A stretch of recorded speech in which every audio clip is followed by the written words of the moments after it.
A very pleasant good afternoon, ladies and gentlemen. Welcome to the McCoy Tennis Complex. Glad to be able to bring to you this special presentation. USA South Conference Women's Tennis Tournament action here at the McCoy Tennis Complex as Maryville will take on the hosts, the Brevard College Tornadoes, in first round action. So it should be a lot of fun to bring you this action. A lot on the line today, of course. The winner of this match advancing to the quarterfinals, which will take place in Rome, Georgia, as final preparations being made here at the courts at McCoy Tennis Complex, and also with the Tornadoes, who have completed their warm-ups.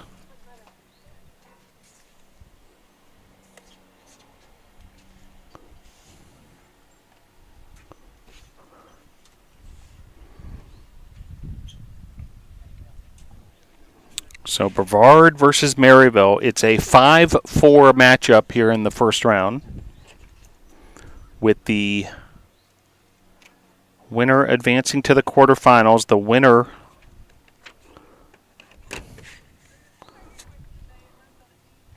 will take on Piedmont, the number 1 seed in the West Division. West Division as follows: Piedmont finished first, Covenant second, Huntington third, Brevard fourth with a 4-3 conference record, Maryville fifth, 6th, 7th, and 8th, and not qualifying for the championship tournament, Agnes Scott, Berea, and LaGrange. Averett's the number 1 seed on the east side. So stick with us. We'll bring you all the action here from the McCoy Tennis Complex. USA South Conference Women's Tennis Tournament coming up shortly.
That's a live look right there at the Brevard College Tornadoes under the direction of head coach Brad Jones, also volunteer assistant coach Jimmy Wynn, and the Tornadoes with a final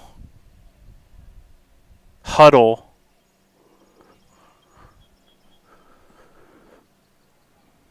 in one of the biggest collegiate matches we've seen in quite some time here on the campus of Brevard College, as the Tornadoes host Maryville in USA South Conference play.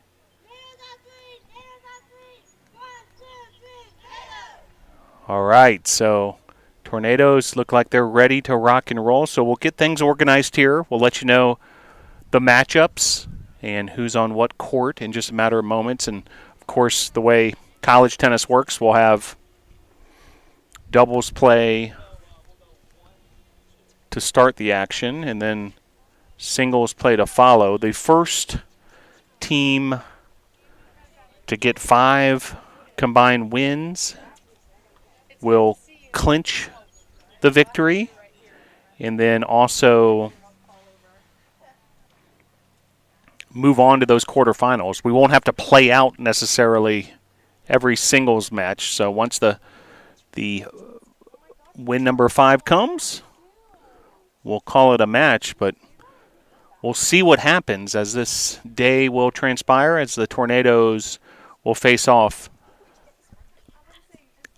against the Maryville Scots. So stick with us. We'll get you all the latest as far as who's where and get started with this USA South Conference first round action from the McCoy Tennis Complex. Thanks for tuning in.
So we are officially underway here at the McCoy Tennis Complex. Tornadoes and the Maryville Scots first round action in USA South Conference play.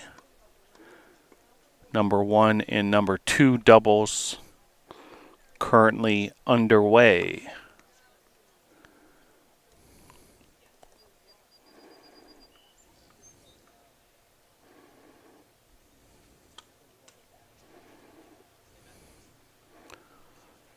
Double fought there by the Maryville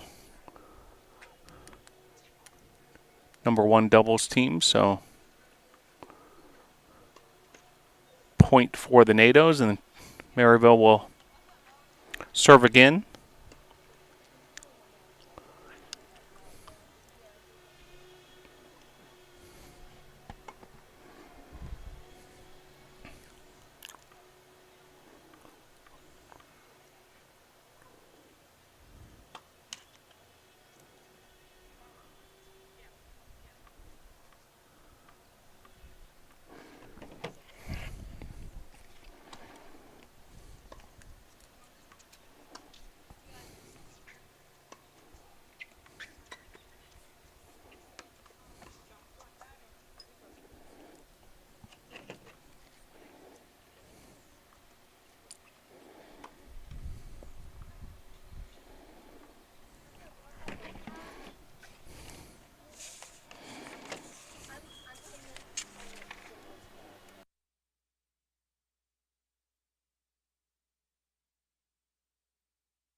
You're watching live coverage of the USA South Conference Championship Tournament. Tornadoes and the Maryville Scots in first round action. Winner advances to the quarterfinals in Rome, Georgia. So 2 doubles matches currently underway. On the near court on your camera angle here, for the Tornadoes, the number 1 doubles team of Sophie, Trantom, and Hamrick Perry. And they're taking off on Melanie Kowaleski and Abby Diggs. Diggs and Kowaleski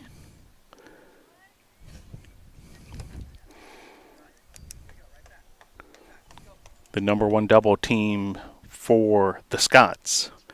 And then on the court just beyond that, which is court number 8 here at the McCoy Tennis Complex, Brook Garland and Hannah Hirsch taking on Eliza Cheshire and Elizabeth Schweiko.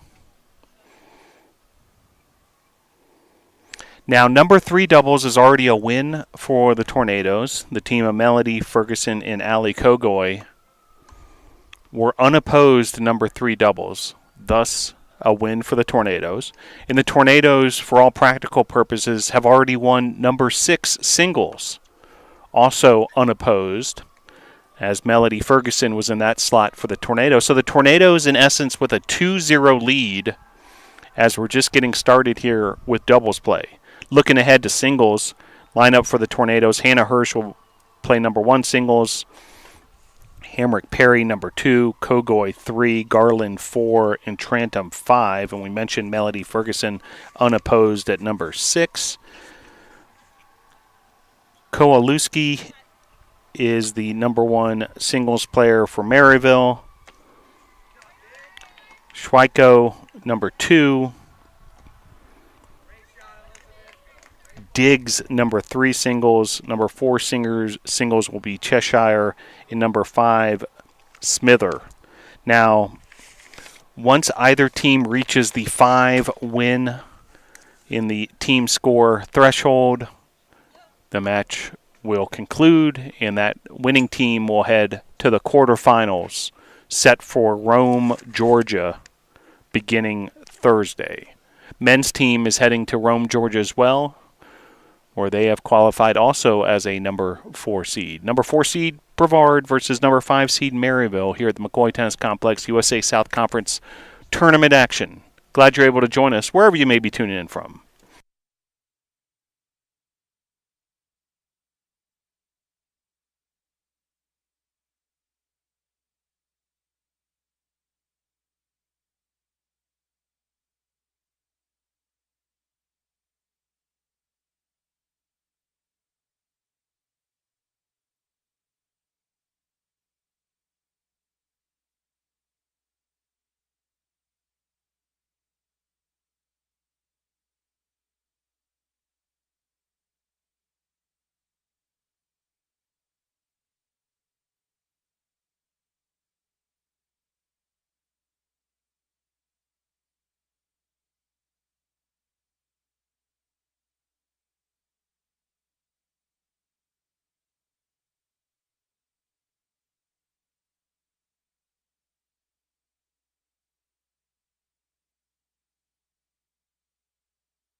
All right, back to action here at the McCoy Tennis Complex.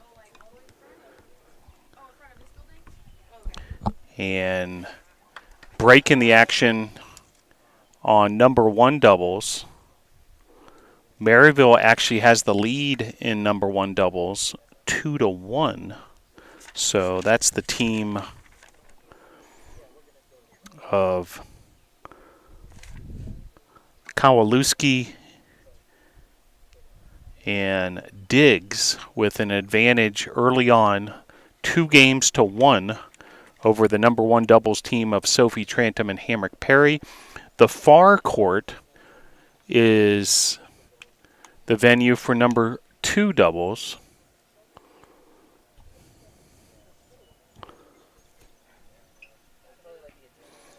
And Brook Garland and Hannah Hirsch have an early 3-0 lead there. Once again, the Tornadoes already with a 2-0 lead in the team score, as Maryville, by default, defeated by the Tornadoes in number 3 doubles and also number 6 singles. Both Tornado wins, as those 2 slots were unopposed. And so the Tornadoes just need 3 wins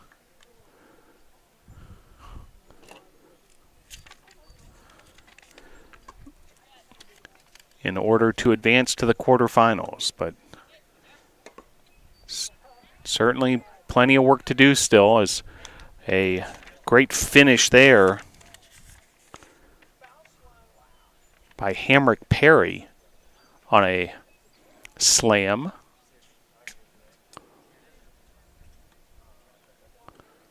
Perry aggressive at the net that last point.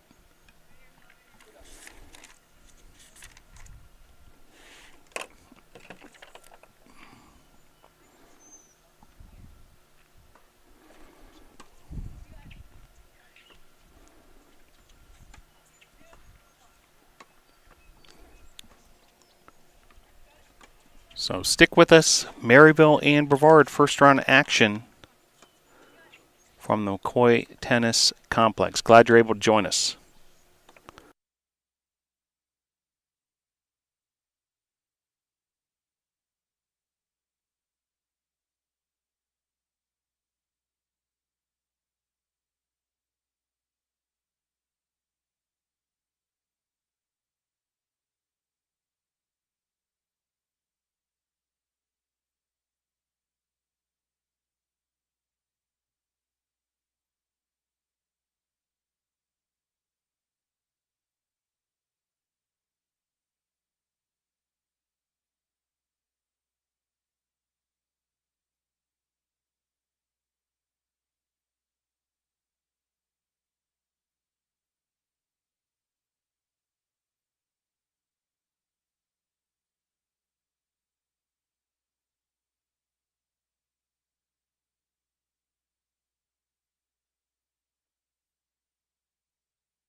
You're watching the USA South Conference Women's Tennis Tournament first round, live from the McCoy Tennis Complex on the campus of Brevard College.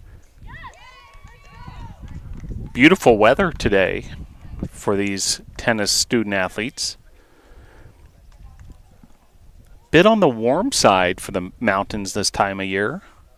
77 degrees currently, high of 79 before the afternoon's done. But partly cloudy skies. And spring is in the air here as the Tornadoes and Scots go at it.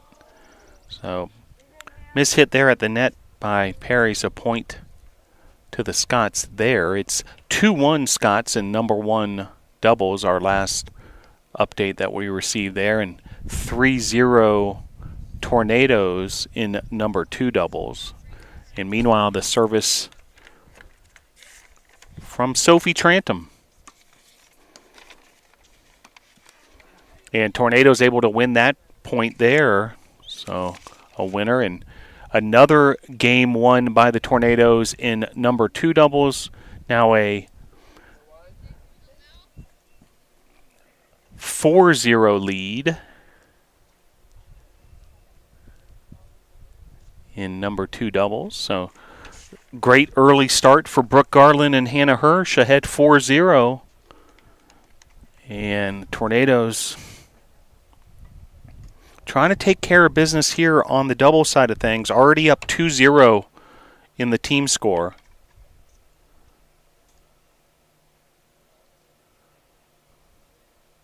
Number 3 doubles. Tornadoes win that by default, and also unopposed in number 6 singles, looking ahead there. Service of Trantom continues here on the near court, and another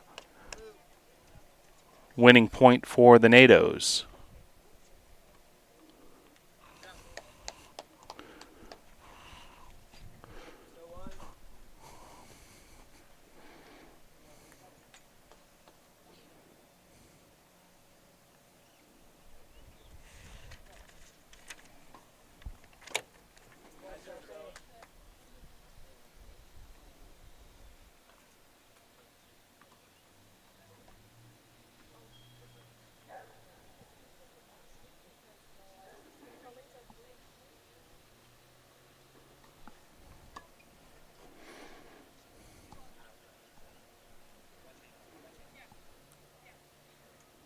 So service now for Maryville. And Trantom is in place for the return of service. And double fault there for the Scots, so point for the Tornadoes. Meanwhile, on the far court, 4-0 Tornadoes on top. Garland and Hirsch with the early 4-0 lead. So they're looking quite strong over there in number 2 doubles for the Tornadoes' cause.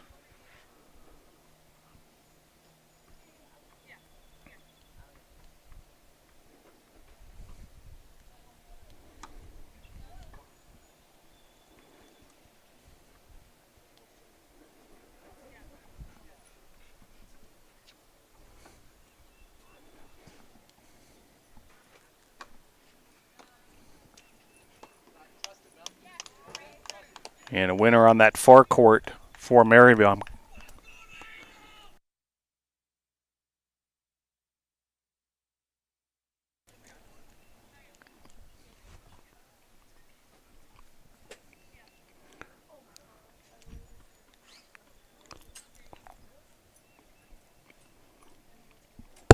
Maryville with the service on that far court. That's number 2 doubles. Cheshire and Schweiko. And returning the serve there, Hannah Hirsch for the Nados.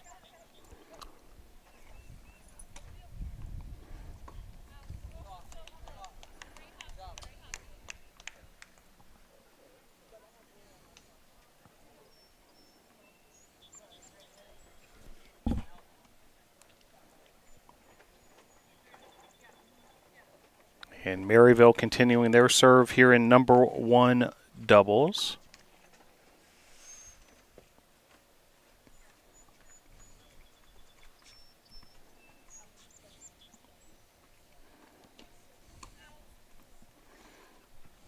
Return there from Hamrick Perry.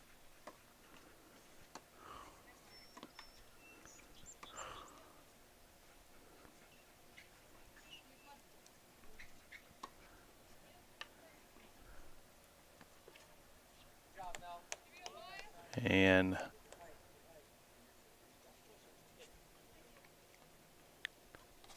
service will continue for the Scots.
Pleased to be joined now by Brian Sion, a member of the Brevard College men's tennis team. Brian, thanks for joining the broadcast. Thanks for having me, Phil. Yeah, should be a lot of fun as we're bringing to folks action for the USA South Conference Tournament. This is big-time stuff happening here before our very eyes, and it's kind of cool how the women's team kind of gets the whole process started for us here at Brevard College Tennis with this, first round matchup versus Maryville, and we're watching 2 doubles matches at the moment. Sophie Trantom and Hamrick Perry for the Tornadoes playing number 1 doubles, number 2 doubles Brook Garland and Hannah Hirsch. Brian, what are you seeing so far from these 2 doubles teams for the Tornadoes? I'm seeing great playing. Like, Sophie's great at net. Hamrick's defending. She's our backboard of the team. We call her the backboard. I believe she's mentioned that a few times when she came on here. And Brooke and Hannah, they're just solid. They're just overall great players, to be honest. Well, in terms of the current scores, Maryville actually has the advantage 3-2 in number 1 doubles, and then it looks like the Tornadoes just went ahead 6-0 in number 2 doubles, so well in control. Check that, 6-1. So Maryville did win a game over there, it looks like, in number 1 doubles, but Tornadoes in the driver's seat over there, number 2 doubles, in fact.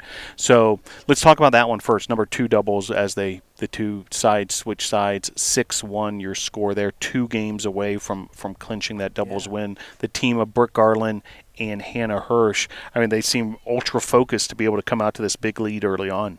Yeah, I really feel like they're determined to try and at least win. To be honest, I know at first you said 6-0, but no one's perfect. You gotta work up to it. They lost the game, they just won the rest. Yeah, no doubt about it. Now a much tighter match so far in the early goings here in number 1 doubles. The team of Sophie Trantom and Hamrick Perry taking on Melanie Kowalewski and Abby Diggs. when a match is tight like this on the double side, what's going to be the key to victory from this point forward for Trantom and Perry?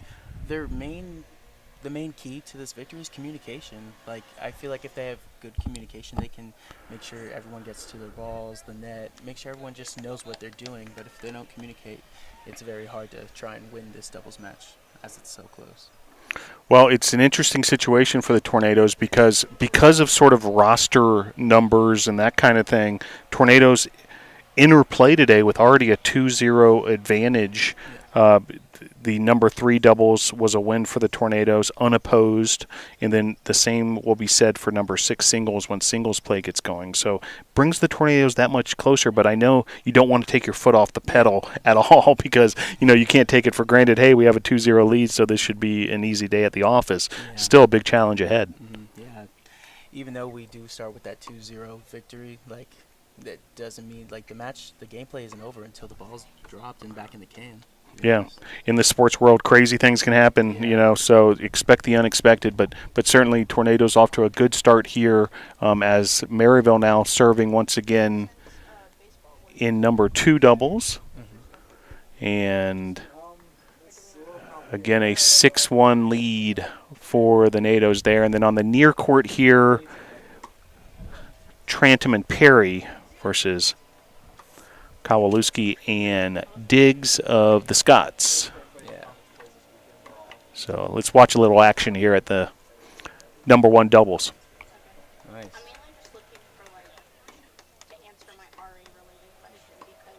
So, what's interesting, and I've talked to some of your teammates on the men's tennis team about this, you guys are very much one big unit. Men's and women's tennis, you guys practice together, you travel together, all of these things. And so I'm sure over time, throughout the season, you get to know these players, not just as people, but also their tennis games, and kind of, you've watched a lot. So loved it for you to tell us about each of these student athletes.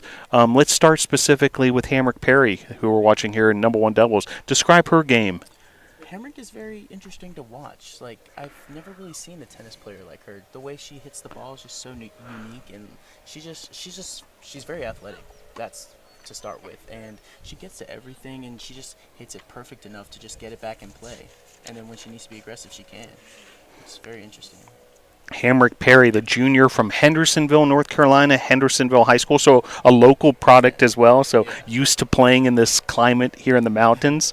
By the way, a little warm today considering what we've had lately. It's 75 degrees. I'm like, whoa, it's a little hot. Yeah, officially 77 at the moment, so it continues to go up on the temperature scale there. Well, you talked about Hamrick. Well, let's talk about our teammate, Sophie Trantom. She's made a big impact, the freshman from Matthews, North Carolina, Sun Valley High School. Tell us even more about Sophie. Sophie, she's just a whole different story. The way she just holds her racket, and she's just so confident in the way she plays. She just knows what she's doing. I believe she's been playing for about 15 years now, and she just knows her sport, and she's just not the backboard, actually. That's Hamrick. I don't know, she just strikes the ball with such confidence and she just reassures herself without, the need of talking.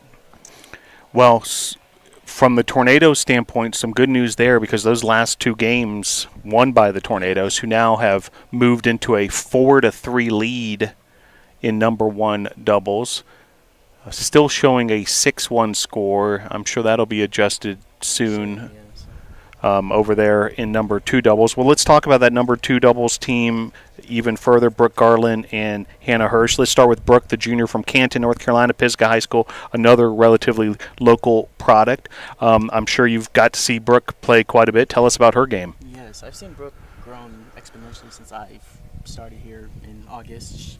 She's very, how would I say, the way she hits, it's very interesting. I like the way she strikes the ball, and also she when I first got here, she wasn't the fastest, but then over the time she started running marathons, and she just loves running on the track. We put in the work, and she gets to the ball. She just knows what she's doing. Well, that kind of endurance can really pay off for a tennis player, especially when these matches sometimes go into tiebreaker scenarios. And then in college tennis, when you play a doubles match and then a singles match to follow, it can be a big workload. Can you talk about that part of tennis on the college scene as far as the endurance and what you guys do to stay in shape to make sure you can handle these long matches? Well, about being in shape, Coach has us during the well, not the off season. We have a season in the fall, but in the fall we really are grinding on the track. He makes us run for about like I believe 30 minutes to an hour on the track every practice basically, and then we do some footwork drills and stuff. But when it comes to playing tennis during these conditions, like especially since North Carolina is an unpredicted weather, today is almost 80 degrees. That's and in the sun, it's very draining on your body, and you just kind of just got to stay in it because you want to win. That's why we're here, just to compete, play, and have fun. And I know every individual player has their own routines and so forth, but certainly hydration, Yes. nutrition, a big part of the equation as well. Yeah. Coach wants us to make sure we are hydrated all the time because we always forget to drink water. We're just like, well, we got to get back on the court. We can't, if we get off the court, we might lose, just take a little sip of water and continue. Great shot by Hammer. Yeah, big overhead slam there by Hamrick Perry on the near court. So Tornado starting to up the intensity. Now, meanwhile, back there, number 2 doubles, we told you more about Brook Garland. Let's talk about Hannah Hirsch a bit, the freshman from Estero, Florida, Estero High School. Big impact, the freshman Hannah Hirsch. Yeah, for as long as I've known, tennis is a lifelong sport, and I just realized Hannah started 2 years ago, which is absolutely crazy because I started since my my freshman year of high school, and I'm like, oh, I came such a long way, but she's our number 1 singles, and she's been playing for 2 years, and it's just unbelievable to see how fast she's grown and like how she's improved on her serve and just the way she strikes the ball. Yeah, awesome stuff when you can get acclimated that quickly to a sport. Really impressive. And certainly that number 2 doubles team of Hannah Hirsch and Brook Garland impressing at the moment, ahead 6-1, and I'm sure we'll get a score update there shortly. Meanwhile, service here for Sophie Trantom at number 1 doubles. Yes. And there's another overhead by Hamrick Perry. Just nothing could get through her, She's just on her game today. Yeah, dude, taking care of business at the net. Well, Brian, let's tell our audience a little more about you. Out of Lawrenceville, Georgia, and a freshman here on the men's tennis team. Men's tennis, by the way, has qualified as well for the USA South Conference tournament. That'll begin Thursday in Rome, Georgia. But tell us about your upbringing as a tennis player. You said how you started, at the beginning of your high school career. But tell us even more, how you got into the sport and then how it eventually led to, becoming a Brevard College Tornado. Well, I actually had no drive to do sports in high school until I found out my mom, she played tennis when she was around my age. She played for her country in Guyana. It's a different country. It has different rules. She started when she was young. And I saw a sign that said I could play tennis in high school. And I was just like, this is I'm curious. And, there was rackets in my garage, and I just went out and started to hit. And I actually really developed a love for tennis, and it slowly began, communicating with the other coaches, and then I just kind of liked the campus when I came to visit, and just, how many courts we have. We have 12. It's insane, and Coach Jones was just really nice. Very good. Well, we're certainly glad you found your way here to Brevard College, and congrats again on the men's team qualifying for the tournament, which begins Thursday in Rome, Georgia. Looks like another win over there at number 2 doubles, so inching that much closer to winning that match, and the Tornadoes going up one more game potentially. So 7-2 looks like the score there at number 2 doubles. So when you're this close to finishing off a doubles match, what are the kind of things you're talking to your teammate about as far as closing this thing out? You just want to be as consistent as possible, but then there's always that drive to just, you just want to get that last, powerful hit down the line or a good shot down the middle. You just want to just end it, but then if you hit it too hard, you hit it out, you hit into the net, you just got to stay calm and consistent. And when you're talking to your partner, you just say, we got this, and just over and over, and all you can do is just play your game. Now, on the other side of the coin, Maryville has got a lot of work to do. So if you're down 7-2, what are the kind of things you're talking about as a team is, hey, how do we somehow work our way back into this?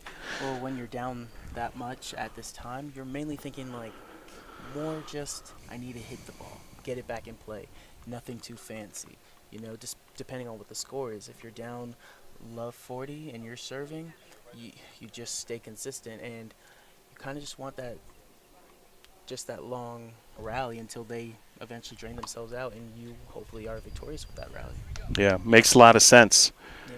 Meanwhile, I can see that the Maryville coaching staff actually spent a little more attention over there at number 2 doubles at the moment too, trying to rally, the Scots there. Yeah.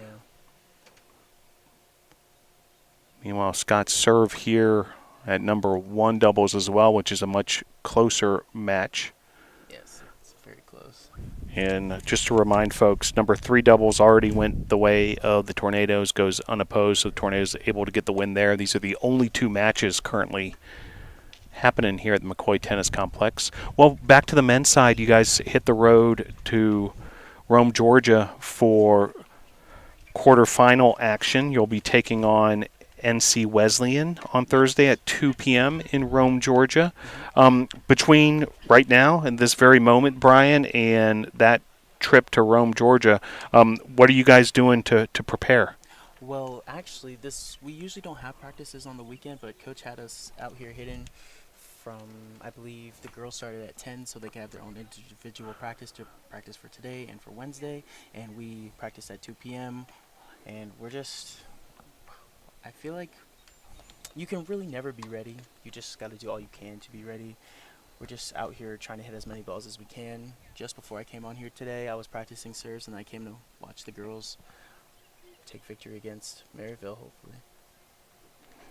Yeah, and that idea, the way you guys support each other is really outstanding. And, not just the men's and women's tennis teams supporting one another, but, across all the sports here at Brevard College. It's a great culture as far as athletes supporting athletes. Tonight, by the way, the Bespies Awards at the Boschmer Gymnasium. We'll be celebrating the season of Brevard College Tornado Athletics. Brian, are you coming to the Bespies? Yeah, of course.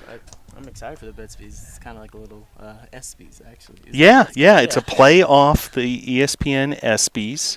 So it's our version of that, and it's got that tornado look and feel to it, and should be a lot of fun. And folks, if you want to tune in tonight, 7 p.m. right here on this YouTube channel, we'll be bringing you all the action from the Bespies as well. But should be a lot of fun as we celebrate the season. So back to action here. You're watching on the near court number 1 doubles. And look like another win there for the Tornadoes. Yep.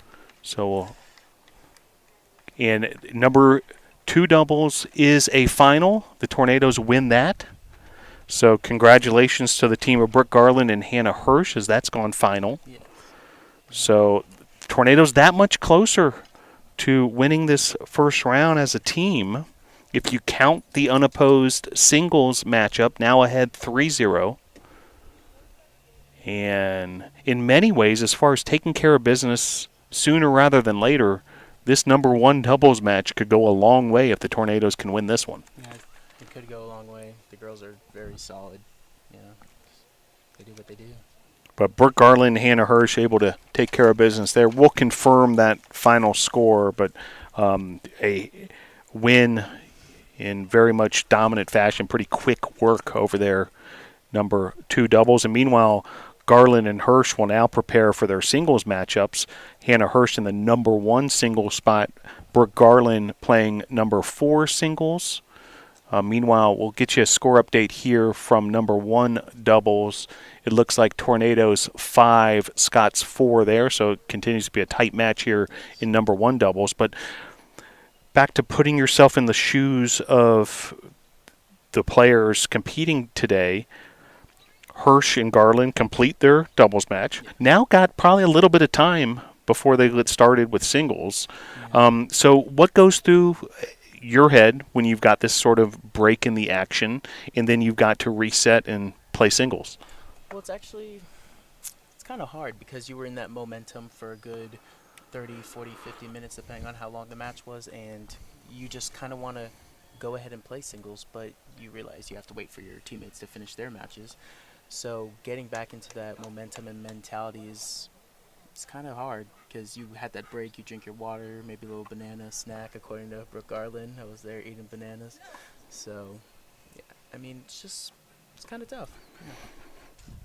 Yeah, I would imagine it's really the prime opportunity for that your body to recover in from that endurance that we were talking about before, as far as getting ready for the next match. Meanwhile, this is a tight one here. Number one doubles as Hamrick Perry serving for the Tornadoes. Yes.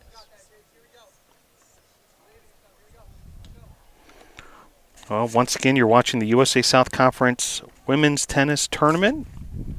First round action here on the West Division side. Number 5 seeded Maryville versus number 4 seeded Brevard.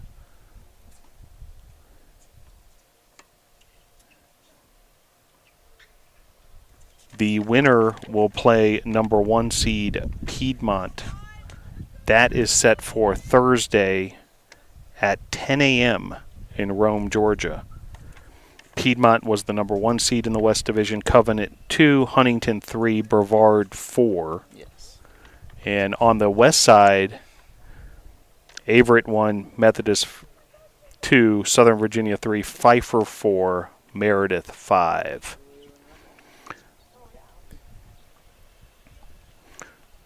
So you noticing anything in particular in this number 1 doubles matchup? You know, how these two teams are matching up against each other? I mean, I'm actually noticing that Hamrick, she's noticing that they can't hit overheads as well as Hamrick is doing today. So she's giving them a lot of lob shots, and also she's not even doing most lob shots to the net player. She's doing it back, so it would have to give, it gives us time to reset and hopefully get a nice drive down the middle or drive down the line. But her serves are working great today, as we can see. Yeah, She able. won a game, so Yeah, keep doing it. another win there on the Perry service. So nicely done there. And Tornadoes that much closer to a number 1 doubles victory potentially.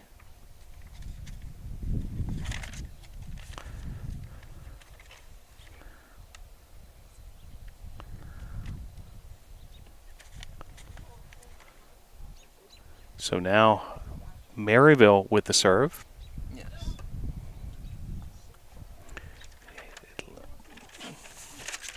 So did get confirmation of the final score in number 2 doubles, Brook Garland and Hannah Hirsch with an 8-2 win. So congrats to them.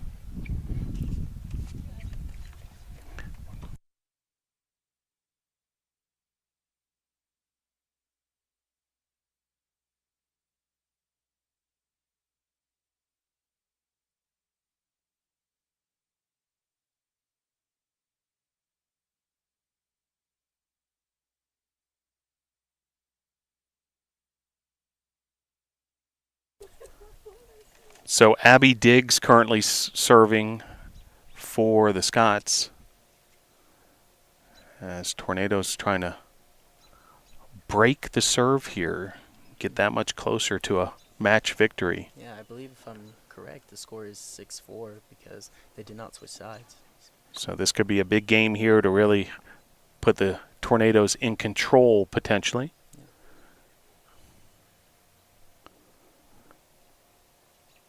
As Diggs with the serve for Maryville. She's the freshman from Knoxville.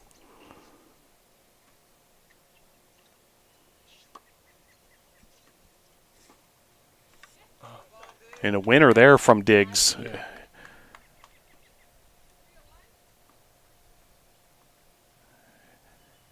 Yeah. Trantom was playing aggressively at the net, but Diggs able to Break through that. Yeah, find that alleyway along the near side there. So now Trantom will return for the Tornadoes with Perry at the net. And just long, so point to the Tornadoes.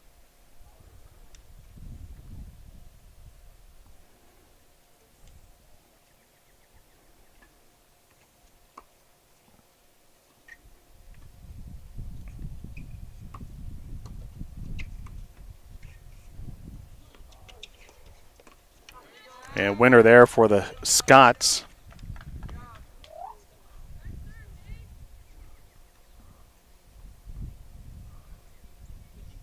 So Scott's still battling here in number 1 doubles, trying to like I said, the game stay in the mix.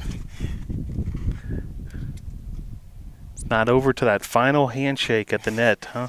Yep.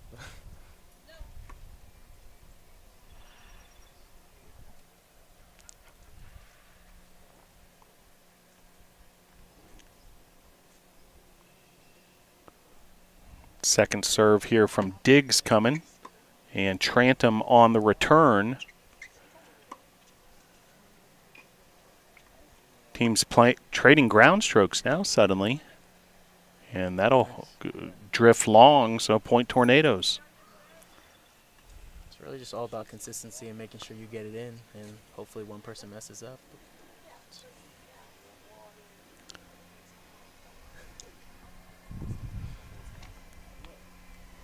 They seem to love the camera. So Yeah. It's glad we were able to provide that venue for folks to give whatever shout-outs they might want. Speaking of which, Brian, the floor is yours. Any shout-outs, thank yous you want to give to anyone who's helped you this season or even, throughout your career? I guess my shout-out would be to my mom. She bought me my tennis shoes, first racket. And to my dad as well. He was a little iffy about tennis because he was just more football, blah, blah. But appreciative to him and my mom. Very cool. Glad you found the sport that you could really feel passionate about. How much of the professional game do you watch? Do you enjoy that? Yes, I do actually enjoy that. I was just watching the, I believe it's called the Stuttgart Open. People also call it like the Porsche Open. I guess it's funded by Porsche. But yeah, I was just watching that, and it's fun to always watch. Yeah, and certainly plenty of opportunities for you to pick up on things, when you're watching tennis at that level on the television screen. So this is turning into a bit of a long game here with the Maryville service. I'm sure we're in a deuce situation by this point. Yeah, our doubles one is no stranger to long matches. They just take the long haul. They do what they can. Just stay fighting and winning.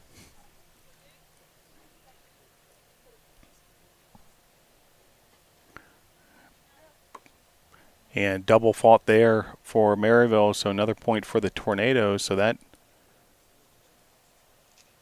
we believe, an add-out situation here, and perhaps a game point for the Tornadoes. Not completely sure. That was, now it's add-out. It was just a deuce.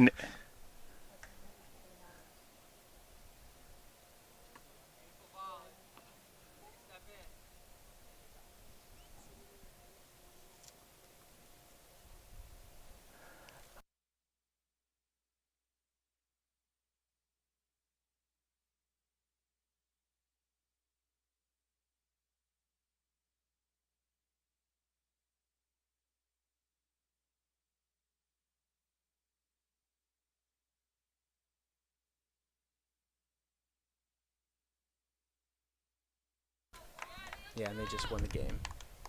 The Scots did. So the Scots win the game there.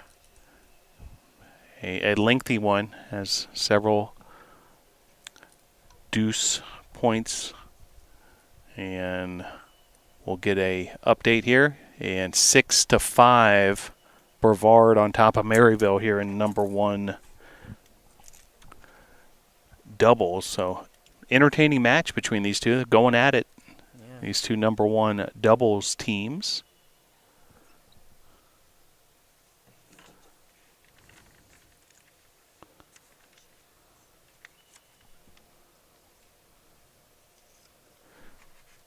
Coach Brad Jones speaking with his squad there.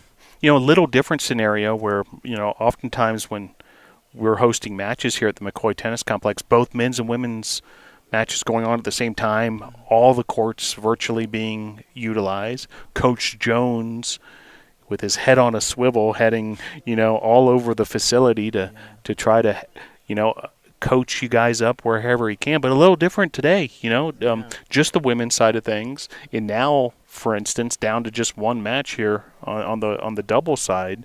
I'm sure it allows Coach Jones to be able to really focus in on one particular match and coach up his players that much more.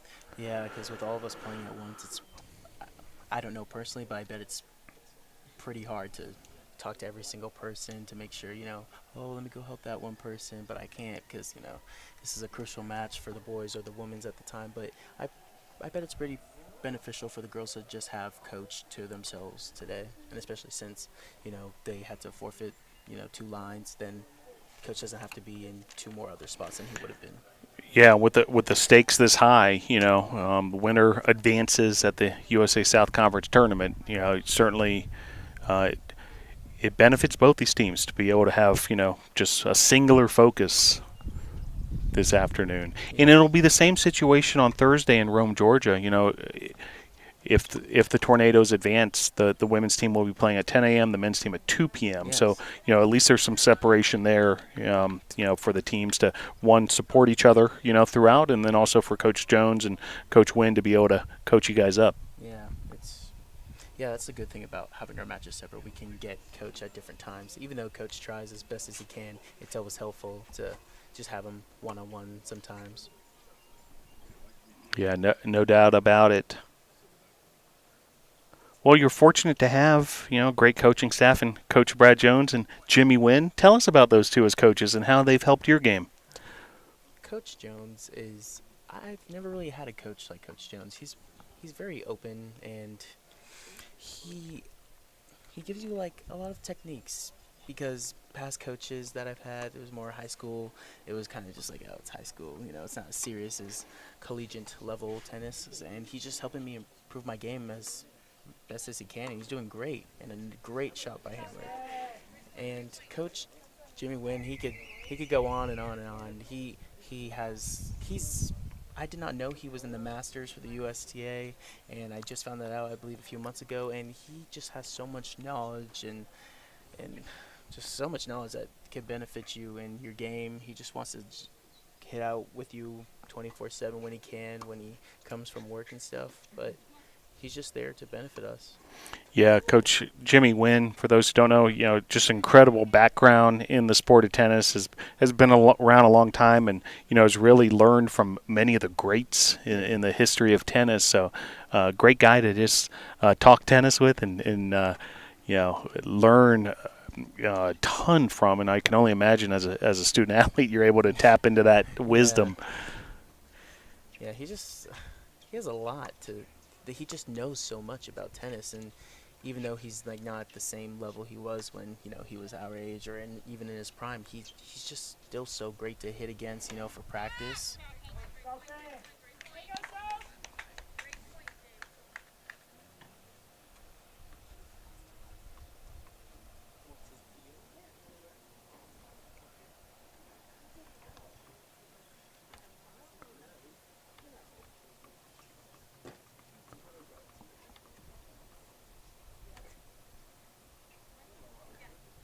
So did the Scots just break the Tornadoes serve there? Did you catch what happened? I was actually watching, so there was a lob battle. They were lobbing back and forth, and I believe that is Diggs. She could not return the lob back. It was just a little bit too high for her, but they just did gain a point against us, and I believe we are we are returning for the 7th game.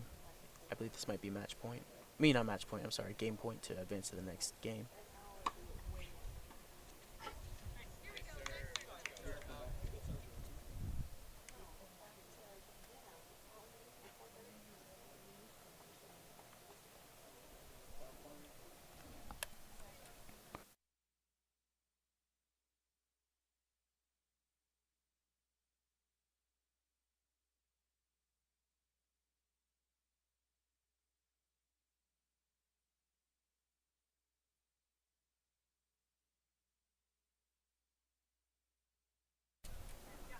So you're continuing to watch number 1 doubles.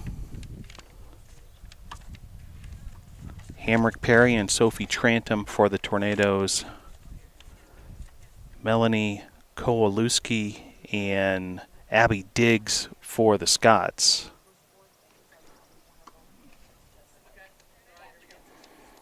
And coming down the home stretch in this match, and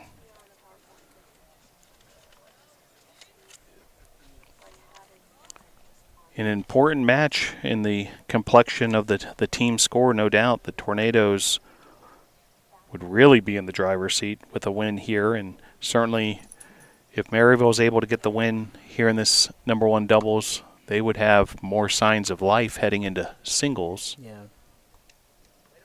But I bet it's probably hot and exhausting outside right now. They're just all trying to win, which, you know, that's a good thing you have the drive. But if you're trying to win, I mean, you're slamming and trying to just get hard shots in. That could be a good thing. That could be a bad thing. It just depends on how you play.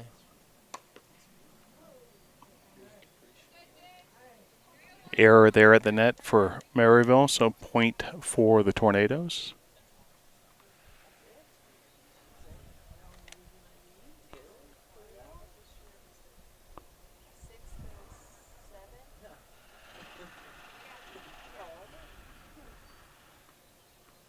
So service continuing here for the Scots.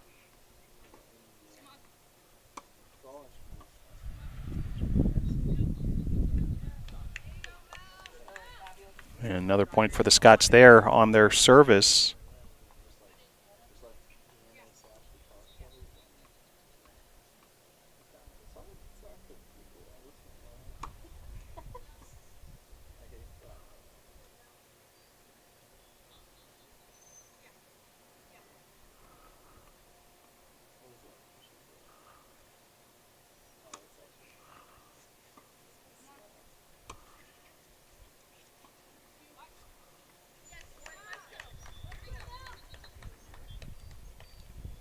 And able to win that game, the Scots on their serve. So Scots hanging tough here in this number 1 doubles.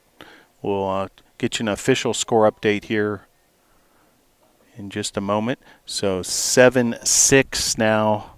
Tornadoes on top. So Tornadoes serving potentially for the match here. Yeah, they are potentially serving for the match. I mean, they are serving, but if they win that match, that's great for us. And if I'm sure, it might be Sophie Trantom serve.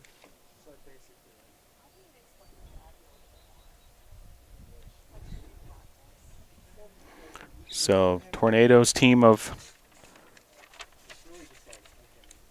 Trantom and Perry. Yes. Just about to get started here. Potentially a match-winning situation if they can win this game. Yeah. Really put the Tornadoes in the driver's seat. Yeah, they just need to stay consistent, play some smart tennis, and it is actually Hamrick serve.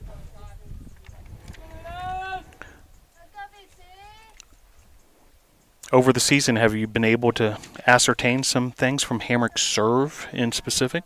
From Hamrick serve, I believe not that much, but in a way we kind of hit the same. Like we don't both put a lot of spin. It's more kind of flat, and I do serve flat serves. And a winner there at the net for Sophie Trantom. So Tornadoes ahead 15-love. Yes. So great start here. Tornadoes inching closer here in number 1 doubles. First serve off the mark there from Perry. Second serve is in. And now a bit of a rally getting going, just trading ground strokes at the moment. Now a chance at the net for the Scots, and they are able to get the equalizer there, 15-15 here. Yeah. It's really just all about playing smart tennis. See, at the net, she could have just slammed it to make sure that they couldn't get it, but there was that potential that she could either, you know, hit it out or hit into the net. So she just played it smart and kept it simple. And a winner there from Sophie Trantom with authority, folks. And Tornadoes ahead 30-15 here in this critical game, ahead 7-6 for the match. Textbook, right? Yeah, it's just 2 more points to clinch that victory for this match.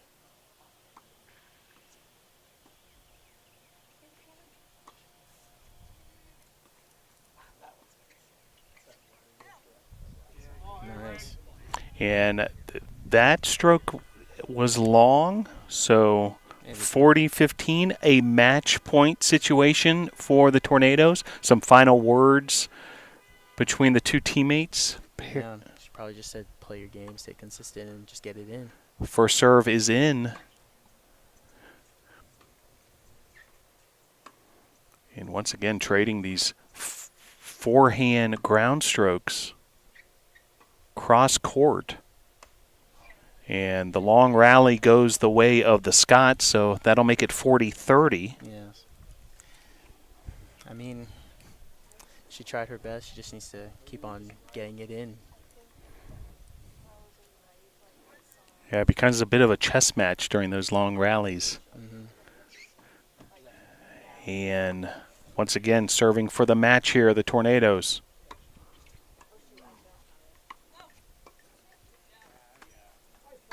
And that'll be a Tornado win. Yes. And you hear the applause here at the McCoy Tennis Complex as the Tornadoes win 8-6 here in number 1 doubles. So Tornadoes win 8-6 in number 1 doubles, 8-2 in number 2 doubles, and also a win in number 3 doubles unopposed. Congratulations to Sophie Trantom and Hamrick Perry. Brook Garland and Hannah Hirsch winning in number 2 doubles as well. Number 6 singles will go in the books as a win for the Tornadoes as well. So with that, the Tornadoes have a 4-0 lead, 1 win away from clinching a match victory for the team. Well, Brian, it's been great hanging with you. Thanks for helping us out with the broadcast for doubles play. And we'll see if we can lasso in one of your teammates here for some of the singles action. But thanks again. Hey, good luck in Rome, Georgia with the men's tennis team. Thank you, Phil.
Back to action here at the McCoy Tennis Complex as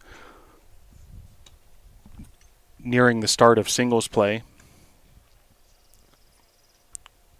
And Tornadoes with a 3-0 lead after doubles play and have won the number 6 single spot as well. That all adds up to a 4-0 advantage.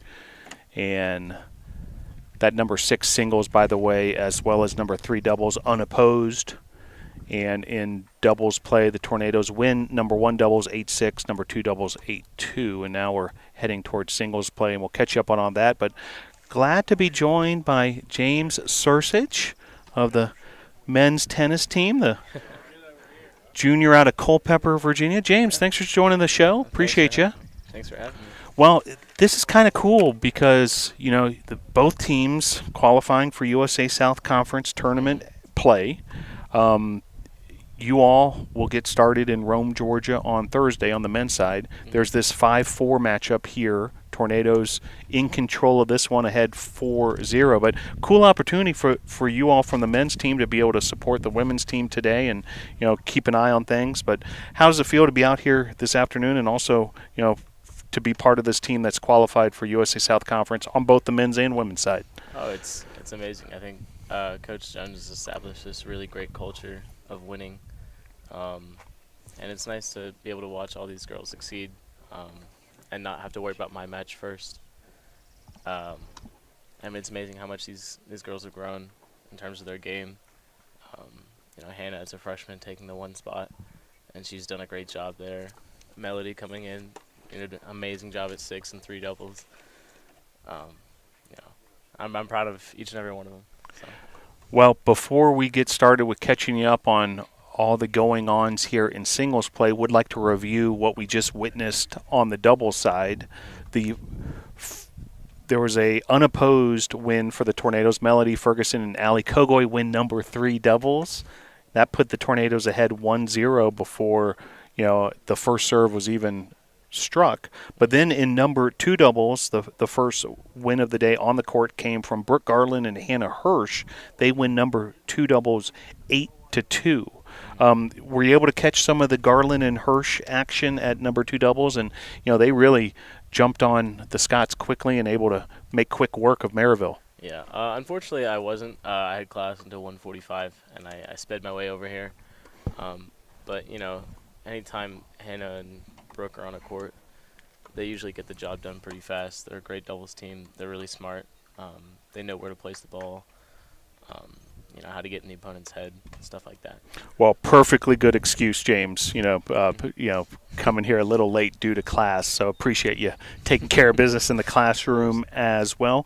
Well, then, in number 1 double, Sophie Trantom and Hamrick Perry, much tighter in this match. It came down to those later games within the match, but Trantom and Perry able to get the 8-6 victory. I know you caught the end of that one.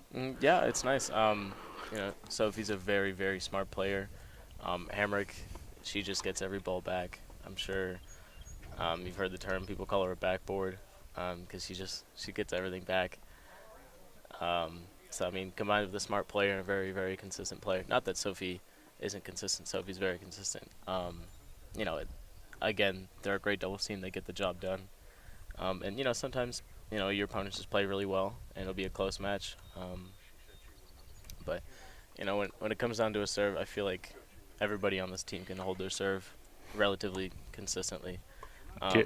So it should be an automatic 4 games, 2 serves each. So it's good to see that they got to close it out on a service game. So that gave the Tornadoes a sweep of the doubles action, and then you combine that with another win for Melody Ferguson in number 6 singles to put the Tornadoes up 4-0 as we start singles play. And let's give you a look here. You're currently watching on court number 10, Allie Kogoy take on Abby Diggs, who was a part of that number 1 doubles team for Maryville, facing off against Allie Kogoy in number 3 singles there on court 10. Tell me a little more about Allie Kogoy as a player. Oh, dude, she's an amazing player. definitely brings the energy. You know when she's on the court. Um, very smart as well. She can place the ball really well. She hits a great backhand there. And she just, well, I thought she was, yeah, she put away the forehand. Very smart player, very powerful player. Yeah, all around great player. Allie Kogoy, the junior out of Canton, Georgia, Mill Springs Academy. So Kogoy and Diggs going at it. Number 3 singles on court number 10. Just beyond court 10, so as you're currently watching the action on the far court, court number 9, Sophie Trantom in number 5 singles, and she's taken on Abby Smither of the Scots. Sophie Trantom was part of that number 1 doubles team with Hamrick Perry that won 8-6 earlier today out of Matthews, North Carolina, the freshman. I'm sure you've gotten to see Sophie quite a bit this season. Tell her about her game. Like I said earlier, she's a very smart player, and she's got this special grip, or you can't really tell what she's gonna hit. It's more of it's kind of like a continental, but her knuckles are lined up a little bit differently, so it's very hard to tell what shot she's gonna hit next. And I think that gives her a great advantage. And a lot of the guys have been talking, she's a very smart player. She knows what her opponent's going to do next. Her anticipation's off the charts. And I think that's what makes her such a successful player. And her at the number 5 spot is a cheat code. It's almost a guaranteed win. She's so talented. And she finishes matches very quickly. She takes care of business and walks off the court. So Sophie Trantom versus Abby Smither. That's number 5 singles on court number 9. As you're currently watching Diggs serve for Maryville versus Kogoy. Hey, that's a big ground stroke winner by Kogoy. Wow. Just firing that down the inside-out forehand down the line. An inside-out forehand down the line. You said it. That was for game 2. Yeah.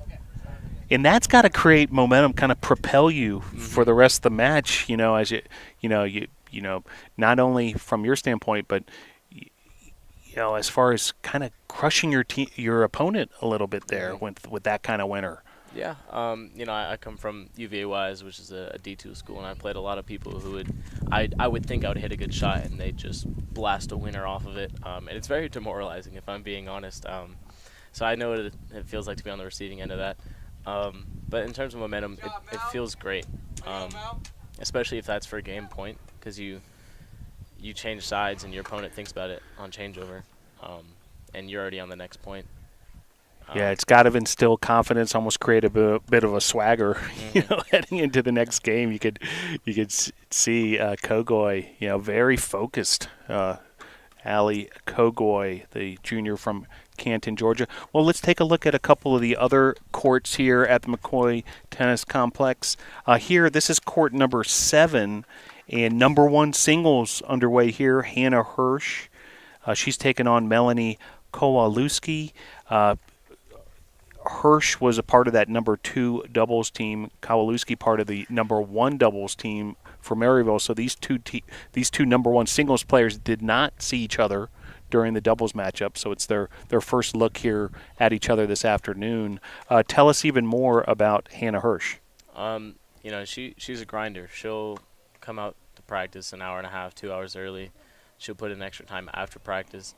She wants to improve, and it's great to see that from a freshman, starting so early.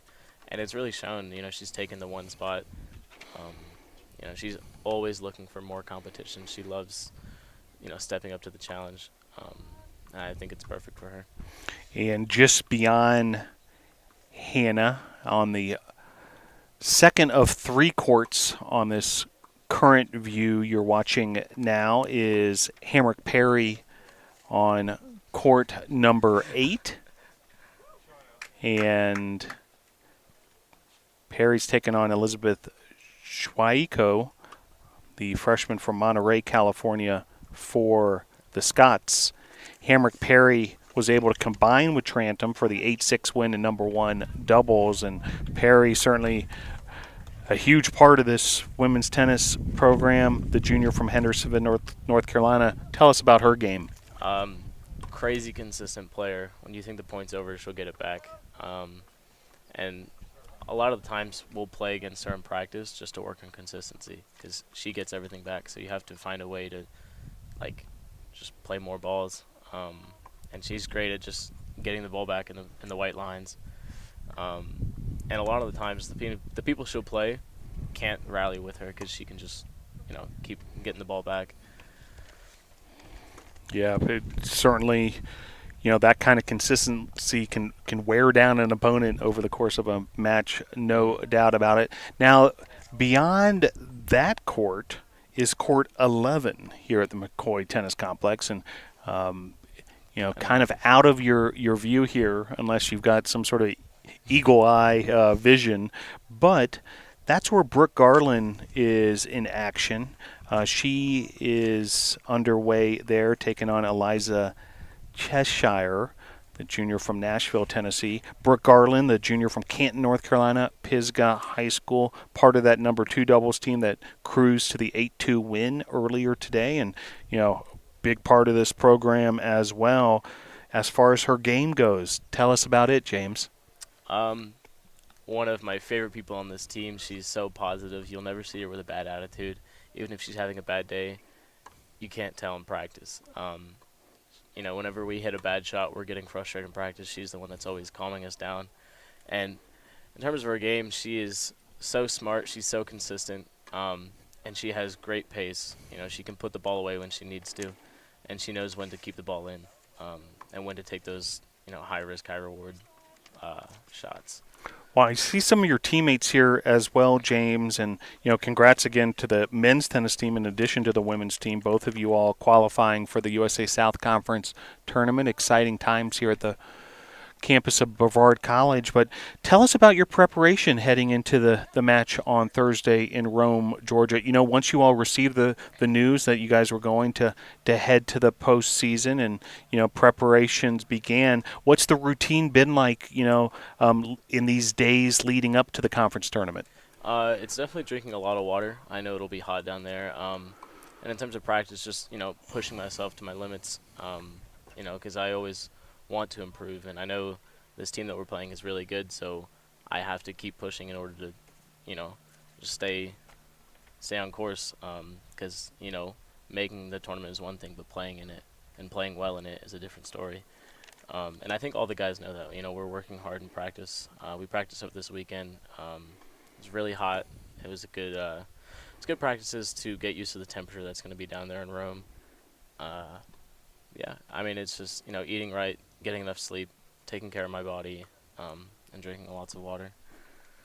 Well, best of luck to you all. We'll be following it closely. The action begins Thursday in Rome, Georgia for the men's team, and women's team getting that much closer to clinching that quarterfinal berth as well. Currently, 1 win in all these singles matches is all they need.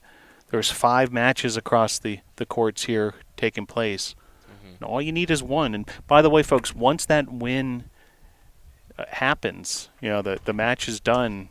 Everything stops. Everything concludes. We won't play out the remaining matches. So, once you're in this tournament format, things kind of shift in that regard in terms of the scoring. And not a bad thing because it allows, as you're moving on to the next round, the ability to preserve your body that much more. For sure. As Hamrick's up 3-0 on changeover, and I believe Allie's up in this game. She hits a big backhand, brings her one step closer to going up 3-0. I can't tell the score. It looks like 3-0 on Brook Garland's court as well. So it's looking good for the Tornadoes. So number 2 singles, Hamrick Perry up 3-0, set number 1 singles play, and then we're keeping an eye on Hirsch, Kogoy, Garland, and Trantom as well, all in action. In fact, we'll take another look now. You'll see on the near court here, Ali Kogoy receiving the serve of Diggs. Hits a big forehand, comes in, cuts off all the angles. Opponent couldn't do anything with it. I don't think that's game just yet, but it should be. It is. They're walking to the center court for changeover. So another big winner as heading towards a changeover there for Kogoy. Yeah, I mean, Allie's pace is just crazy. Some of the opponents just can't keep up with it. And looks like a 3-0 lead for Allie Kogoy. They're in number 3 singles.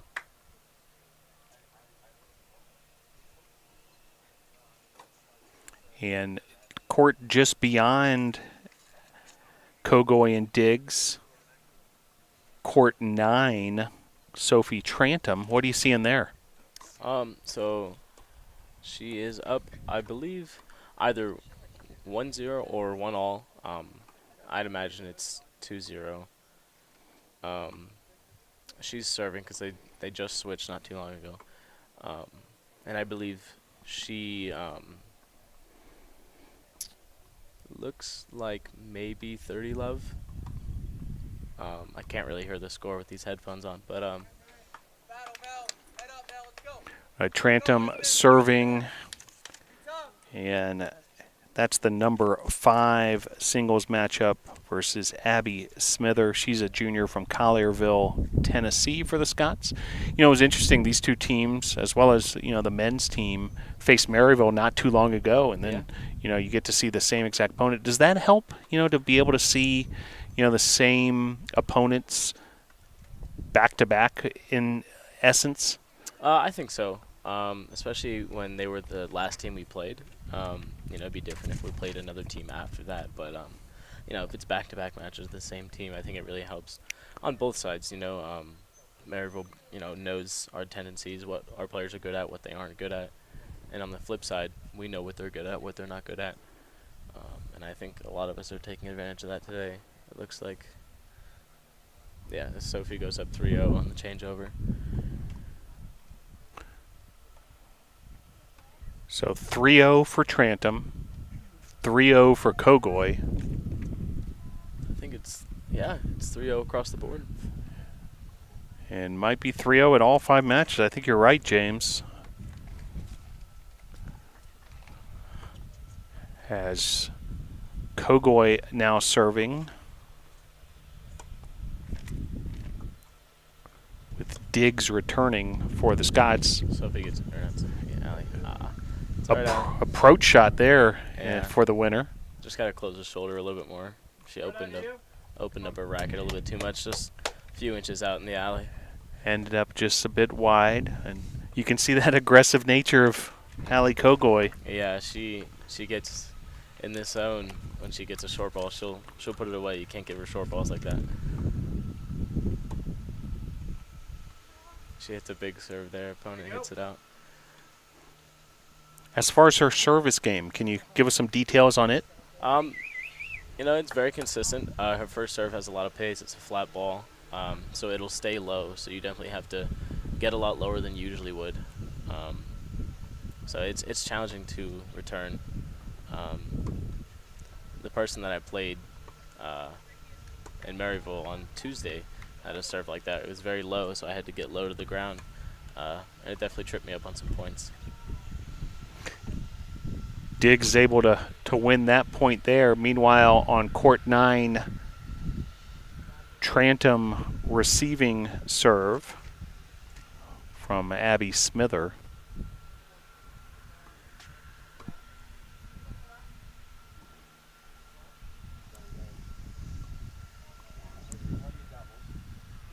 And meanwhile, serve here from Kogoy. Off the net cord, so serve number 2 coming. What's your philosophy, James, when it comes to a second serve? So it depends on your opponent. If your opponent is very good, you got to think at what point is a second serve worth it when he's just going to blast it, and you're better off trying to hit another first serve. Allie hits a big forehand there, takes her opponent off the court. But opponent hits a good shot for us to make a neutral ball. Yeah, big winner there from Diggs. One of the better rallies we've seen here in this matchup. But usually, I'd say a good 85, 90% of the time, just get the serve in. I don't care how powerful it is. As long as it's in between those white lines, you can get the point started. Because you never know what can happen, because your opponent can, get too aggressive and hit that ball in the net, and it's your point off, just a tap-in serve. And that's what I tell myself when I'm not serving good. Just get it between the white lines. You don't have to do anything special with it. As Diggs hits another good shot. And I believe that is for game, so it is 3-1. Kogoi still up. These two players seem like they match up pretty well against each other. Yeah. I think Diggs is definitely starting to pick up the pace and realize, where she needs to place the ball in order to win the point.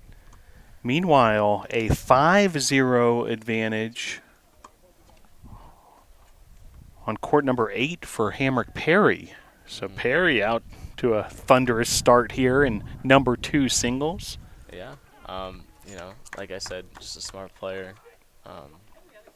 Just very consistent. And, if she matches up against the right opponent who can't rally, it's going to be a quick match. Which hopefully it is, because it's a little hot out today.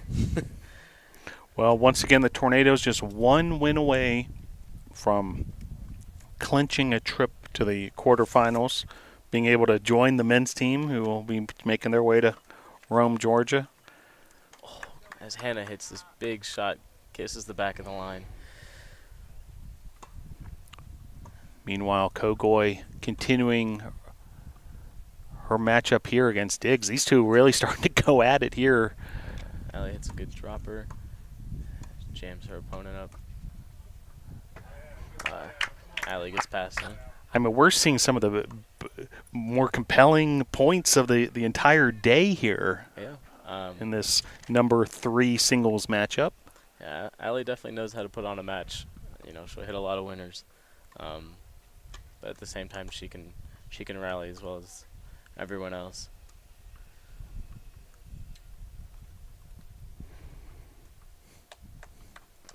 Coach Brad Jones has made his way over to court 10 as well to have a look here at Allie Kogoi. Well, we were talking to your teammate Brian Sion earlier and talking about Coach Jones. The first thing we spoke of was, hey, it's a little different today compared to when there's both men's and women's action happening at the same time, and he's able to really zone in and coach up his players that much more.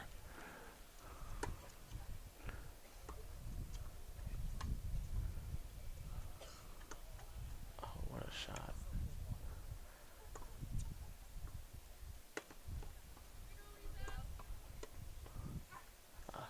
Good shot, Allie. Another fascinating rally there. Yeah. These two are really a creating very good some great tennis for us here at the McCoy Tennis Complex. But yeah, Coach Jones is an amazing coach. I can't even put into words to describe how well he's, been for this program, how much he's improved my game, and I've only been here for 1 year. He's a very, very special coach, and I'm glad to have him here for this program.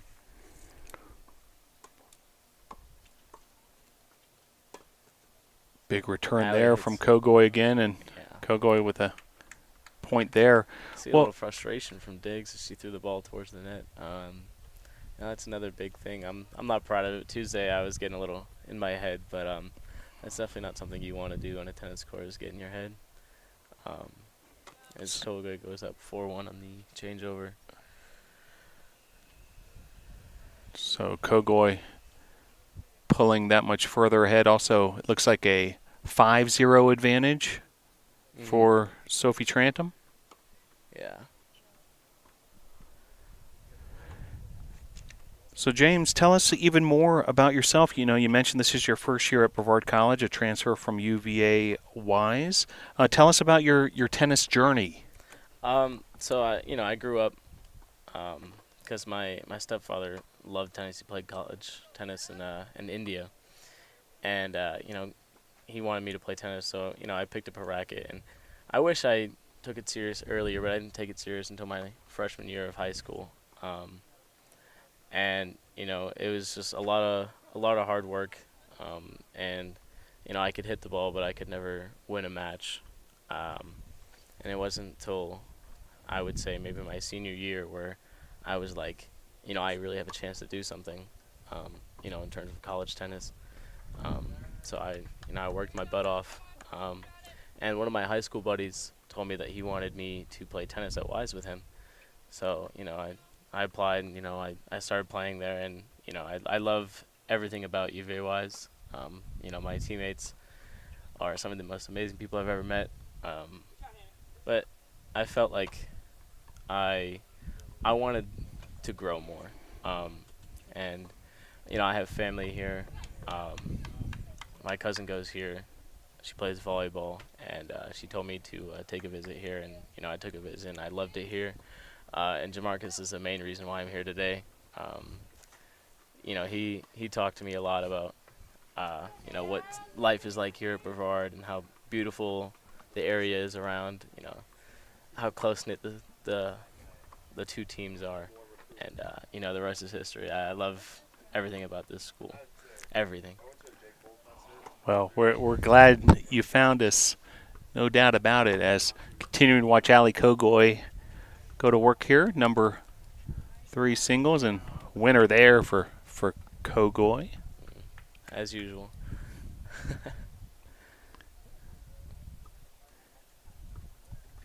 And I believe Hamrick has just taken the set since their coach is talking. That should mean a set break, so a 6-0 first set victory for Hamrick Perry. Quick work there by Hamrick Perry.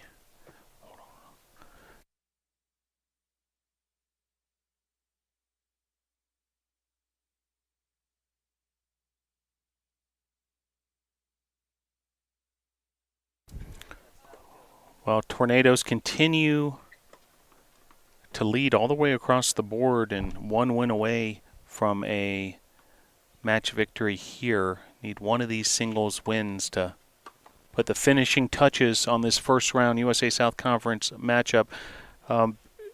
James, before we let you go, kind of overall thoughts and any updates you might see around the McCoy Tennis Complex here. So I see that Brooke has just finished her first set. I believe it was also 6-0. It should be. And I believe Sophie just, I'm not sure. Actually. But ahead at last vantage point. Yes. Okay. So Yep. Sophie won A 6-0 set win there too. It looks like. Yes. Okay. So Hamrick, Brooke, and Sophie have all won first set 6-0. And Allie's close to wrapping up the first set as well. Very good. So first set's either already won or Tornadoes ahead in each of those, and heading towards second set action and that much closer to a first round win here in the USA South Conference tournament. Well, James, thanks for joining us on the broadcast. Really appreciate you helping out and keeping NATO Nation up to speed on what's going on this afternoon. We'll see you at the Bespies tonight, I'm sure. Oh, the athletic awards ceremony. And good luck in Rome, Georgia, Thank you. to you personally, but also to the entire men's tennis team. And we're going to bring in a member of the women's tennis team, Melody Ferguson, in just a moment here. But thanks again. Really appreciate you joining the show. Thanks good for luck having this me. week. All right.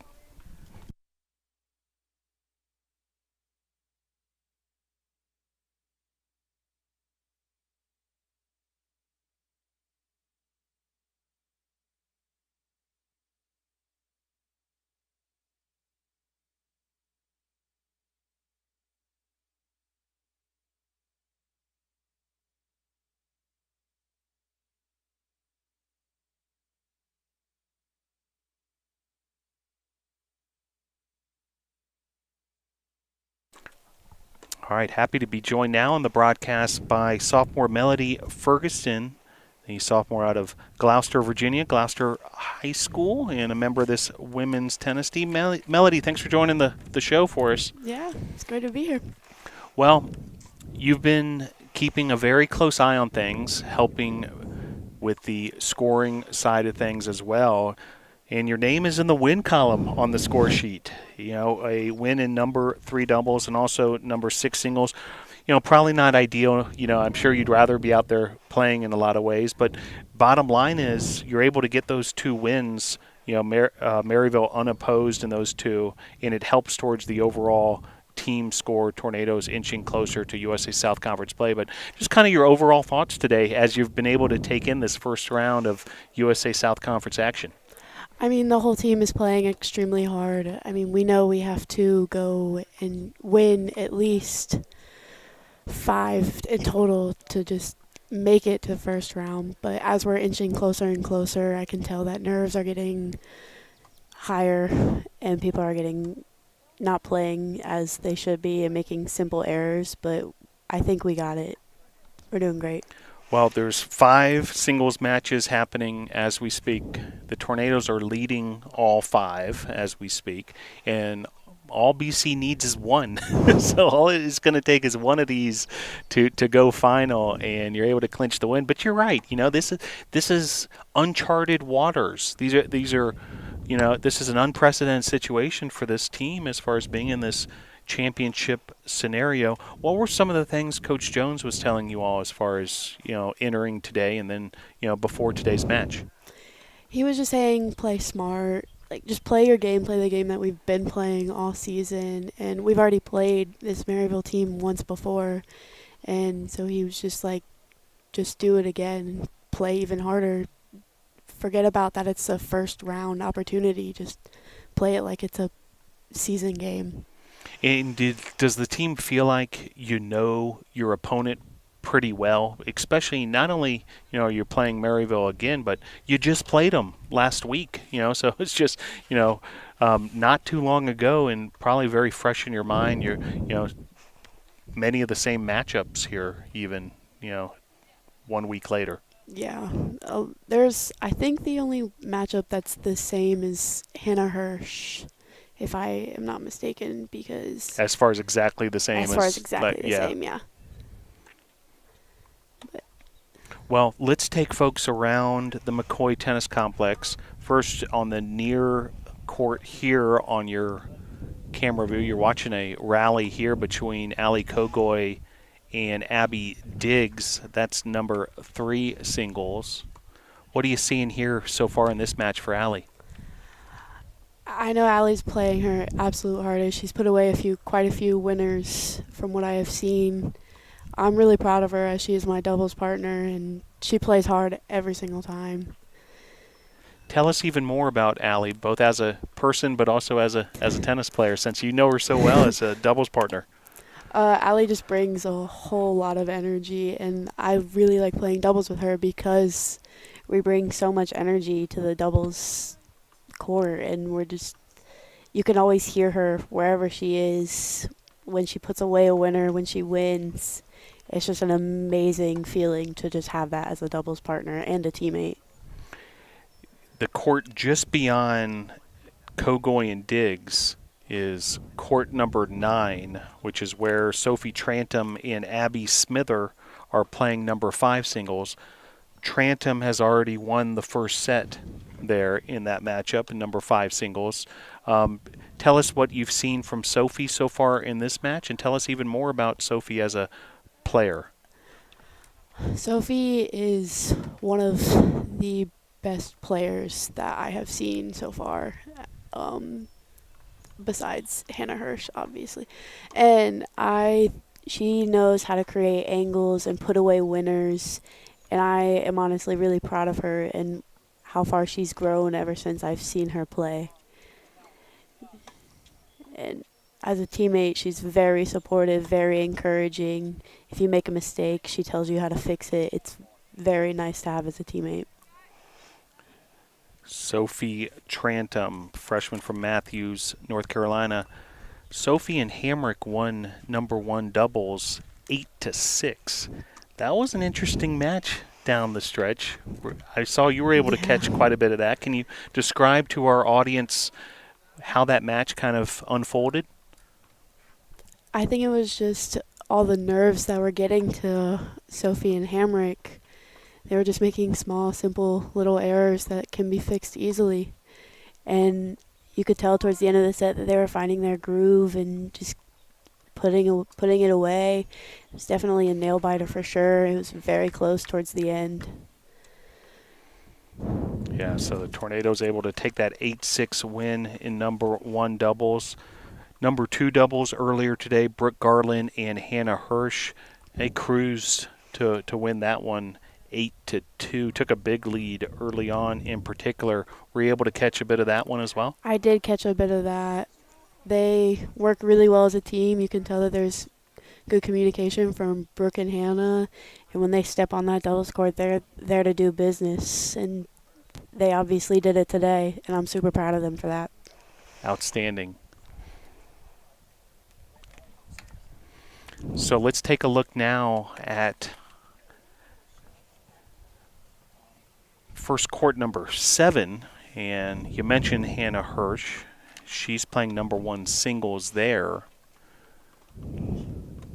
Looks like a 5-2 lead for Hannah there. Set number 1. We'll update that, I'm sure, at some point soon here.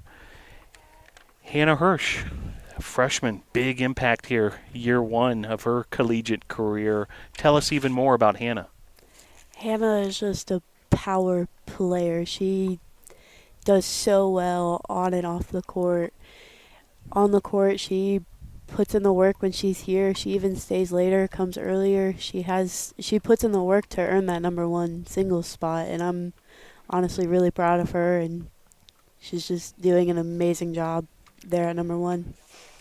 On the court just beyond Hannah is Hamrick Perry, the junior from Hendersonville, North Carolina. She's playing number 2 singles.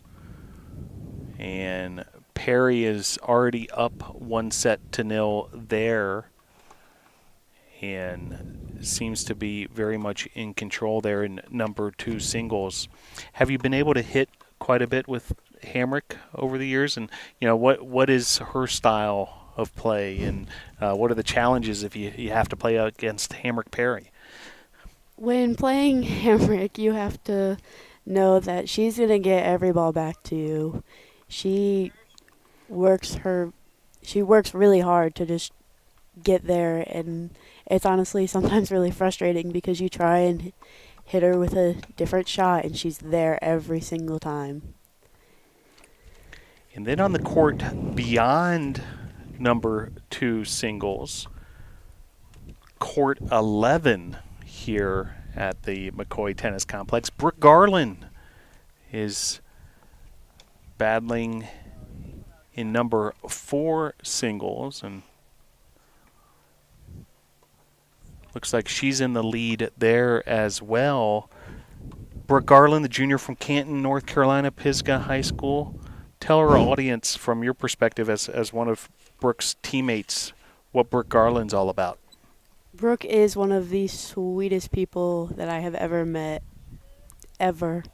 She very much takes care of everybody on this team. She's always willing to just put you first instead of put herself first. She'll come out here and work with you whenever you need it, whenever you want to. She's very willing to help the whole team better her game.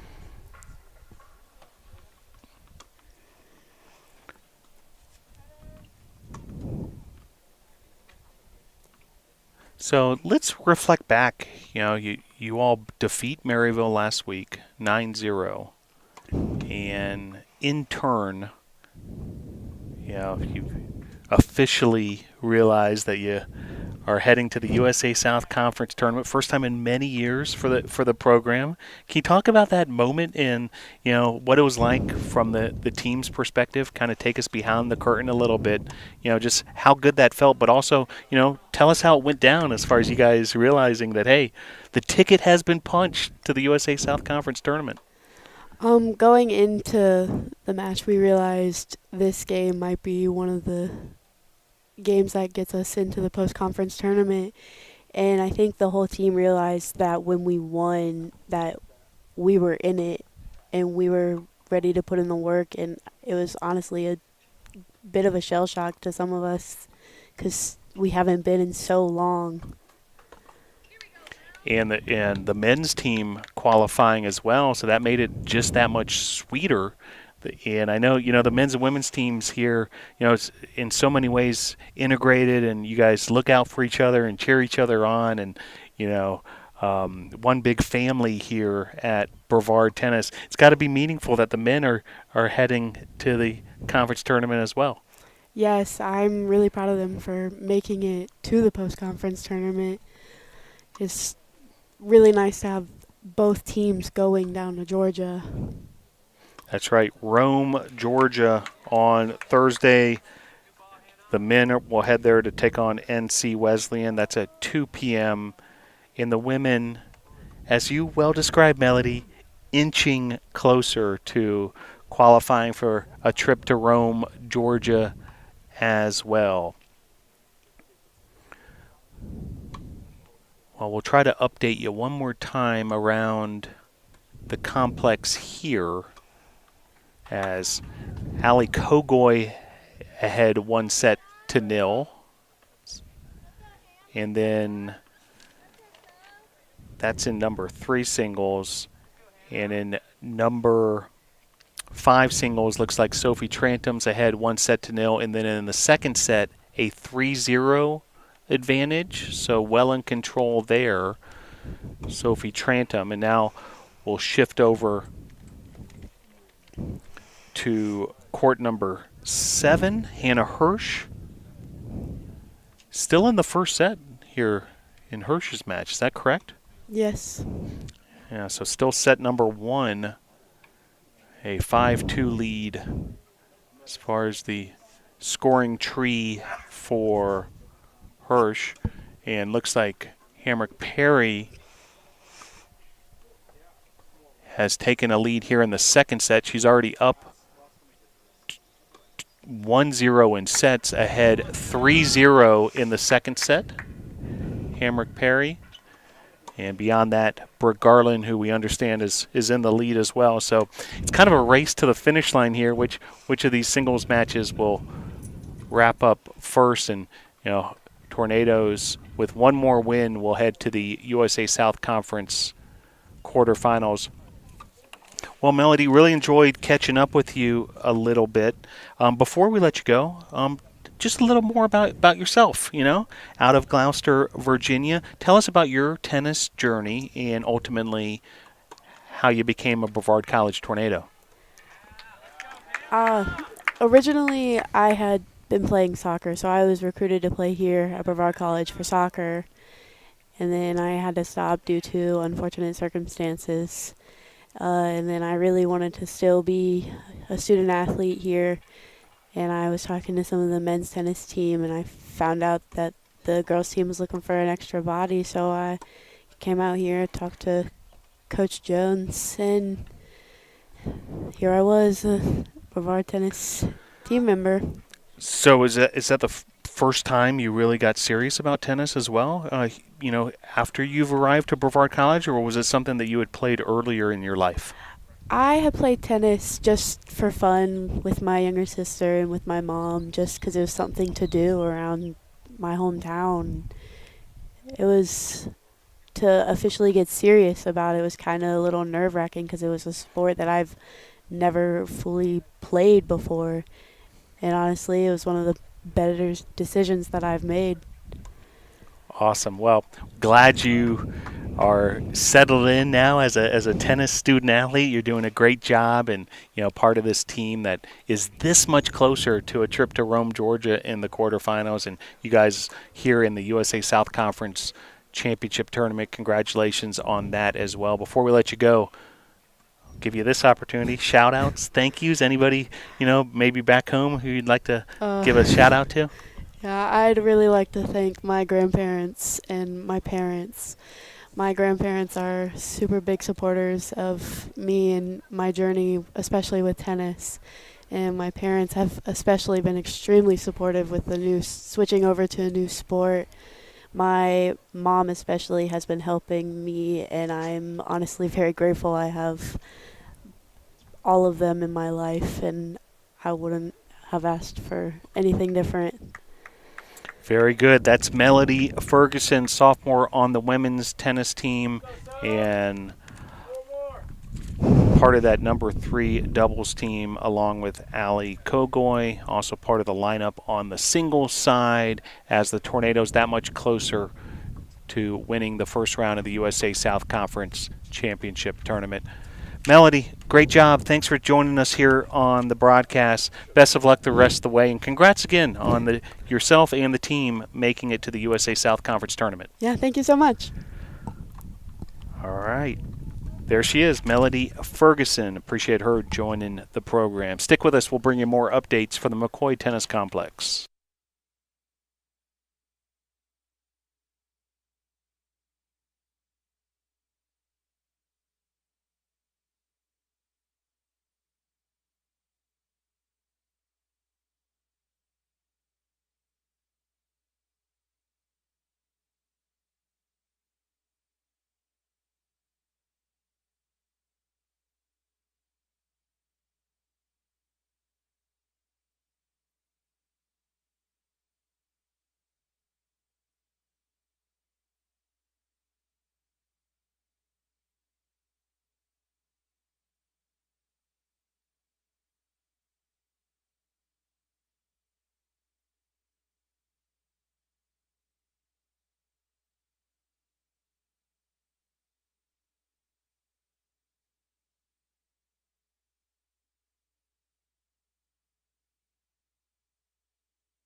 And folks, the Tornadoes win as on court number 9, Sophie Trantom with the winner there. And a straight set win, and there's a hug from Melody Ferguson, her teammate. Ali Kogoy heading over, a big hug from her as well. And the Tornadoes women's tennis team victorious here. A 5-0 sweep of the Maryville Scots. And the Tornadoes are heading to the quarterfinals. A trip to Rome, Georgia. And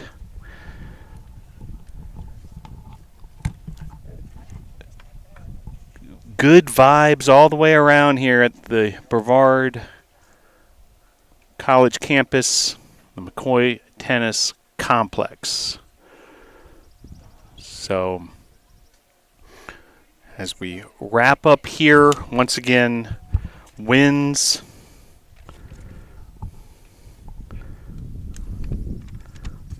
Sophie Trantom and Hamrick Perry on the doubles side. Brook Garland and Hannah Hirsch also in doubles and number 2 doubles. And then wins via default as Melody Ferguson and Ali Kogoy went unopposed in number 3 doubles. Melody Ferguson, who we had on the program, unopposed as well in number 6 singles. And Sophie Trantom with the number 5 singles win as the Tornadoes will head to Rome in the quarterfinals, which will begin Thursday. They'll be joining the men's team in Rome, Georgia. Both those teams will be playing in the USA South Conference quarterfinals, as the Tornadoes will take on Piedmont. That's at 10 a.m. on Thursday.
So as the Tornadoes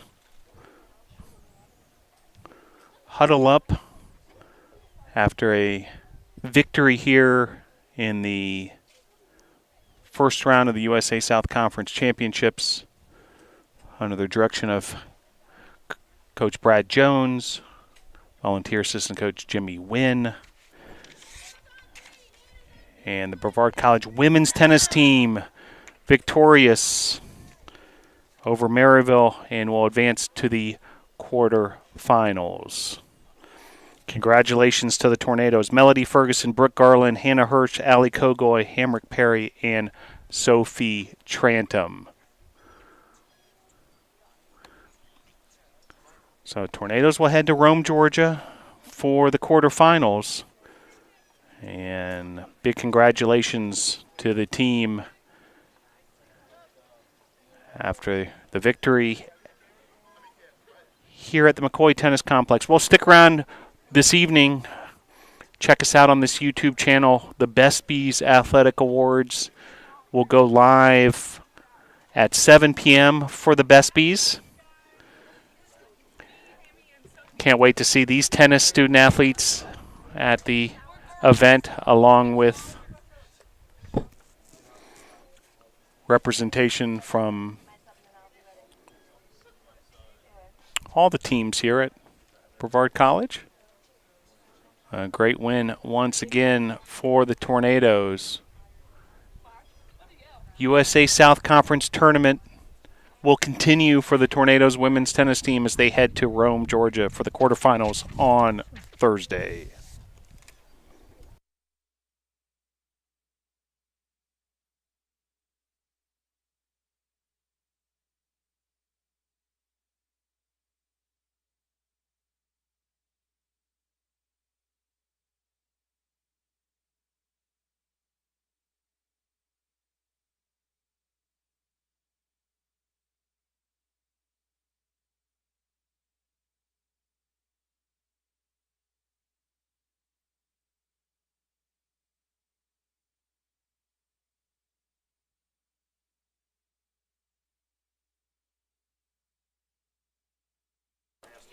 Once again, your final score from the McCoy Tennis Complex. Tornadoes women's tennis win 5-0 the final over Maryville. Congratulations to the women's tennis team heading to Rome, Georgia for the quarterfinals.